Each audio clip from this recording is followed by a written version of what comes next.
Good morning, I'm Paul, the running shoe guru, and here we are in not so sunny Fleetwood. And today I've been trying the new Puma Nitro Elite FAST-R or FAST-R. So I'm just going to get a shirt on. I've just done a run, and then I'm going to tell you all about it.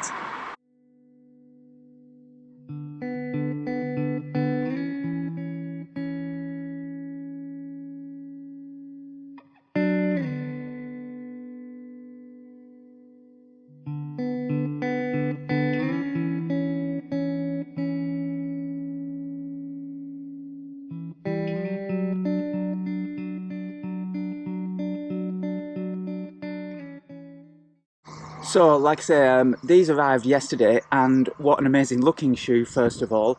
Really excited to try these. It has been out quite a while, but it's proved rather tricky to get hold of. It's out in the UK this next week. I was lucky enough to get this pair a little bit early. So when they arrived yesterday, the first thing on my mind was giving them a try. So I thought I'd come to Fleetwood and do the park run. Now I got here a little bit late, only 2 minutes to spare before the start. Bit of roadworks on the way, so didn't have a chance to warm up. So they literally were fresh out of the box. There's the box there. So they were straight out of the box. Jog kind of 1 minute to the start, and then get straight in. It's an out and back course. It's on the seafront. It's on like a concrete storm wall, if you like. It's quite when I say concrete, it's very, very hard, harsh surface when you can compare it to kind of tarmac surfaces. So it does feel quite harsh on the feet. The shoe has a combination of compression molded EVA and Pebax foams. I am going to confirm that. I've not read the stats, but it's got this slightly unusual carbon plate in there. Okay, you can see straight through it there. So there's a gap in there that allows it to flex. It's a little bit firmer in the heel, softer in the forefoot. It's a very responsive feel. It did take me about 2 miles to get used to the feel of the shoe, but you know, it's incredibly light. It's a lovely fit. Kind of a stretch sock upper, you can see through the laces there. And when I did get going, albeit with the last mile being into the wind, it did feel very smooth. So it's certainly a shoe I should be putting some more miles into. Anyway, I've got to get to work now. I'm going to end this bit for the time being, but I'm going to come back and give you some more stats and more in-depth details about the shoe. Please like the video and press the follow button. I'm going to try and update videos every week at least, and with lots of exciting stuff to come as well. So stay tuned. So I'm back at the shop now. So a little bit more detail about the Puma Nitro Elite FAST-R, or FAST-R, shall we say. By dropping that E out of the FAST-R, it makes it a little bit lighter, and that's what we've done with a lot of the namings. We've got this power tape, or PWR tape. You know, just using these less little bit of print makes it a little bit lighter. Talking of weight, my UK size 9.5 is coming in at 229 grams. So it is a very light shoe, and it feels incredibly light on the foot. That's thanks to a kind of a sock-like fit. You've got this super thin mesh upper. I think it's a little bit softer than the Deviate Elite, was it, that we had earlier in the year, and it's a little bit the shape of it just feels better. It's lined with a soft fabric around the heel. The tongue, super stretchy, really nice fit. There's no bunching, really nice. Just pull it on with the tabs from the off. Felt great. You can see nice little bit of padding around the lining of the heel. That sits nicely on the Achilles as well. No rubbing, no issues there for me. This shark fin on the back, obviously to make it go a lot faster, and that works as well. It does feel fast. And then we've got these sections of this power tape there just to add a little bit of structure and support generally. No issues with those. They're a very thin bonded print over the top of that mesh.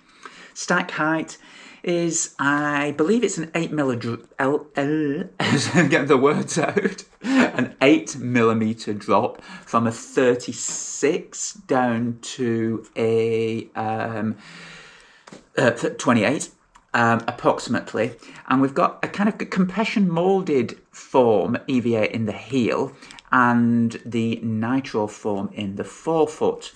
It's held together with the power plate carbon plate. Okay, so the compression molded EVA in the heel, a little bit firmer, but still very soft. You can see if I squash it there, it's still got a good bit of compression on it, but you do notice the difference between the two, particularly when you're running a little bit slower. Feels a little bit firmer, but that helps keep it stable as well, and that's always an important factor for lightweight racing shoes. You want to retain some of that stability.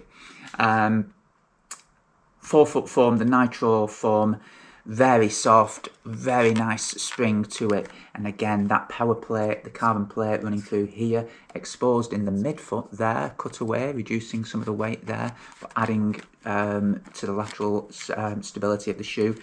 A strong push off. Like I said a little bit earlier in the race run that I did this morning, after a couple of miles when I settled down finally, it felt very responsive. I was striding out. When I looked on my Garmin, stride length, gosh, I think it said I was up to 1.60 m, so that's comparable with a lot of other lightweight racing shoes that I wear. Again, we're just going off the watch and the dynamic movement of the watch there. But when pushing the pace on, noticeable, kind of a little bit easy on the stride length. So all in all, yeah, a really great shoe. In the UK, on sale now. It's slightly different to the previous model that was on sale earlier in the year, same name. Sole patterns changed, and now one with this supersonic colour. Looks great, I think. Really just looks fast straight out of the box. That outsole, nice traction as well. Kept the weight down by the perforations in there, but a nice traction. Like I said, just ran once in it this morning. What distance would I use it for? Certainly, it's into my rotation of race day shoes.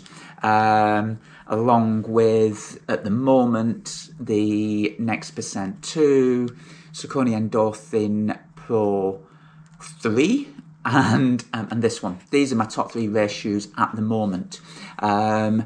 Probably this one. Will I do the marathon in it? I don't think I've got a chance to run Berlin in this, which is only a couple of weeks away. I would normally like to do one long, faster run. I don't have that planned in my schedule in the next 2 weeks, so it's not going to be a shoe for Berlin. Would I run a marathon in it? Certainly. If this, if this was the shoe I had, absolutely no hesitation. Feels very comfortable, and I'd have no issues in running a marathon. I think it would be perfect for 5k, 10k, 10 miles, half marathon even, when you're running a little bit faster and a little bit more aggressively, shall I say, because it just has that extra kind of push off on the toe, compared to the other two, which feel like super long distance cruisers. So yeah, top draw shoe. Really excited, as you can tell, and once I've done Berlin and I'm looking at other races for the rest of the autumn and into the winter, it's certainly a shoe that I'll be wearing. So part one this morning was 16:45, I think. I set off 5:15 and then a 5:25. It's an out and back course.